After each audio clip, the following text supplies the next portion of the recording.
Parce que nous savons qu'Anissé Kane est quitté lui-même ici, vendredi dernier. Il est allé à la gendarmerie parce qu'on avait interpellé son neveu. Et arrivé à la gendarmerie, il n'est plus jamais ressorti. Il a été déporté au 7. Nous avons donc été surpris que ce matin, c'est les réseaux sociaux qui nous annoncent le décès, entre guillemets, d'Anissé Kane. Alors, je dis tout simplement, c'est à l'État de communiquer, de dire aux Camerounais, parce qu'en principe, quand on a l'aura, la posture d'Anissé Kane, on n'appartient plus seulement à un parti politique.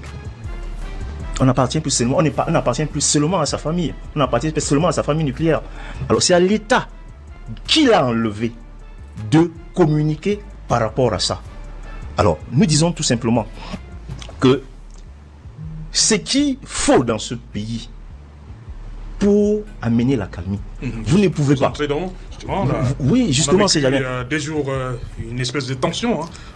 Moi, j'appelle ça tension post-proclamation de résultats. Est-ce que vous pouvez vous rendre compte qu'on vient qu'Anissé Kane soit déporté, que Djekam Tchamini soit déporté, que Abaye Ono soit déporté, que Florence Tichot, qui est la trésorière du Manidem, soit arrêtée ici, devant le lycée d'Aqua, bastonnée. On l'a cherché dans toutes les gendarmeries, on n'a pas pu, et on l'a trouvé seulement il y a 48 heures à Nobel. Sans aucun mandat de dépôt, sans rien du tout, elle y est. Et est-ce qu'avec ça, vous pouvez amener la calmie dans un pays? C'est pas normal. Et ils ne sont pas les seuls. Plein de Camerounais ont été enlevés de cette manière, qui sont dans les prisons aujourd'hui. Nous disons que nous voulons la calmie. Avec ce style de comportement, ce n'est pas possible dans un pays. Si nous voulons construire un pays, ce n'est pas avec la violence, ce n'est pas avec la brutalité. Que si nous voulons construire un pays, c'est écouter les autres. Écouter les frustrations des autres. C'est ça qui fait la force d'un pays. C'est ça qui fait la force d'un gouvernement. Alors, nous sommes donc dans un pays où les uns se croient les plus forts, ils doivent écraser les plus faibles. Dans ce cas, nous ne sommes plus dans une république. Parce que les gens n'arrivent pas à comprendre les frustrations. Vous savez pourquoi je suis venu en retard? Parce qu'il n'y a pas de taxi dans la ville de Douala. Pratiquement pas. Pratiquement pas. Le Douala est désert. Pourquoi? Parce qu'il y a une sorte de psychose dans cette ville. Alors, est-ce que les Camerounais peuvent vivre comme ça dans leur propre pays? Ceux qui nous gouvernent, est-ce qu'ils se rendent compte des frustrations des jeunes? Parce que ceux qui ont été abattus par des balles réelles, ce sont des jeunes Camerounais qu'on pouvait encadrer. Et nous sommes donc dans un Douala où on savait que s'il y a des échauffourées, ces choses pouvaient se passer. Pourquoi? Parce que Douala garde les antécédents. Il y a moins de 3, 4, 5 mois, il y avait des microbes dans la ville de Douala. Nous savons qu'on n'a pas pu leur maîtriser. On a arrêté certains, mais certaines pavanées encore. Or, nous savons aussi que dans ce pays, nous sommes en politique.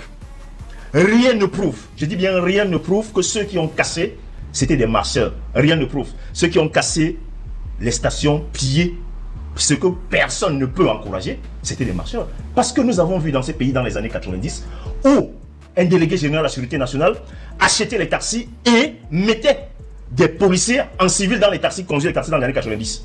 Ça veut dire que l'État également est responsable de ce qui s'est passé dans ce pays aujourd'hui. Alors nous ne pouvons pas accepter ça.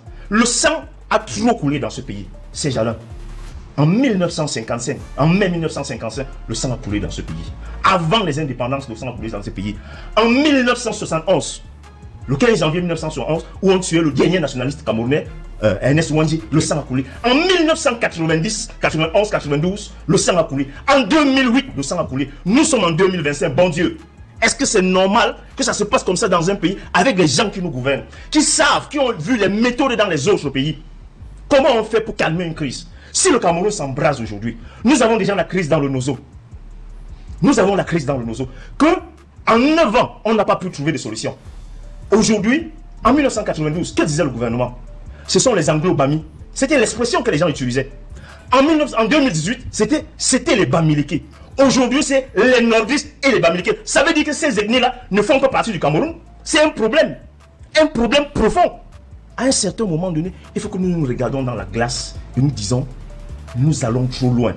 Que ceux qui sont auprès du président de la République, qu'ils ne prennent plus des initiatives comme des forcenés, qu'il y ait des gens. Vous avez par exemple vu le retour catastrophique du professeur Messanga Nyamding, qu'il dit que lui, il allait pour Agaroua, qu'il allait pour faire quoi?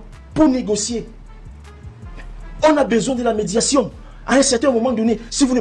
Issa est dans une posture où les Camerounais devraient comprendre que nous, aujourd'hui, dans ce pays, il y a des gens qui sont battus dans ce pays, ces gens-là, et que personne ne peut accepter ce qui se passe dans ce pays.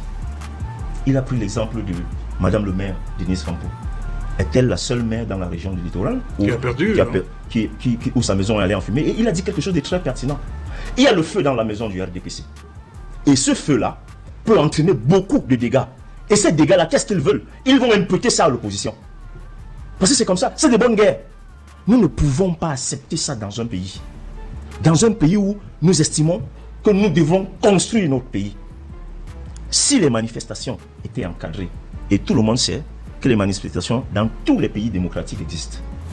Encadrer les manifestations, comment vous pouvez vous rendre compte de ces gens-là? Qu'on tire sur des Camerounais à balles réelles. Le monsieur qui a été assassiné à Bilongué, qui a été fusillé à balles réelles à Bilongué, allait-il marcher? Allait-il marcher, ce monsieur-là? Pourquoi l'a-t-on fait? Ça profite à qui? Regardez les actes comme ça. Est-ce que c'est pour construire un pays? Nous voulons construire ce pays. Nous ne voulons pas le détruire. Et il faut tenir compte de ceux qui ne sont pas d'accord avec vous.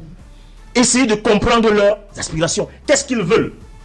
Il faut faire un compromis. Quand on gouverne un pays, à un certain moment donné, on doit faire des compromis. Nous avons vu des gens gérer les crises dans ce pays. Ceux qui sont au pouvoir savent des personnes qui ont la capacité, qui sont souples, qui ont la capacité de faire la médiation. Ça, c'est clair. Je vais prendre un autre exemple. Vous avez vu, il y a eu schisme dans ce pays à l'église évangélique. Vous savez, c'est le pasteur Charles Emmanuel Ndiké qui a dirigé cette crise pendant 4 ans. Il y a la calmie à l'église évangélique aujourd'hui. Ça veut dire qu'il y a des personnalités dans ce pays qui ont la capacité d'être écoutées. Et ils le savent, ceux qui nous connaissent savent ces personnes-là. Mais on ne les écoute pas. Alors, nous ne pouvons pas rester dans un pays où le sang doit couler à chaque fois. Ce n'est pas normal dans un pays. Nous avons vu en Afrique du Sud. Commission Vérité et Réconciliation. Exactement. Pourquoi ne pas faire ça aujourd'hui, au soir là? Pourquoi ne pas faire ça pour sauver le Cameroun? C'est ce qu'on attend de ce gouvernement. Nous ne vont pas vous écouter. Non. Quand il y a la vie, il y a l'espoir. Je dis, oui. Nous avons les capacités. Oui. Il y a les Camerounais qui ont les capacités de trouver la solution à ce qui se passe aujourd'hui. Tous ceux qui sont là aujourd'hui, qui font des revendications, ne sont pas des battes en guerre. Ne sont pas des battes en guerre. C'est des Camerounais. Et aucun Camerounais ne peut être hostile à sa patrie. C'est des gens qu'il faut écouter. Quand vous en brigadiez les gens, quand vous allez arrêter une jeune femme comme Tito, vous mettez à Nobel, vous prenez un lycée, vous le déportez au 7. Dieu comme Tchameni, vous allez chez lui, vous faites pareil. Vous prenez à Baoyono. Vous trouvez que ça peut amener la calmie, ça? Non. Non. Non et non et non.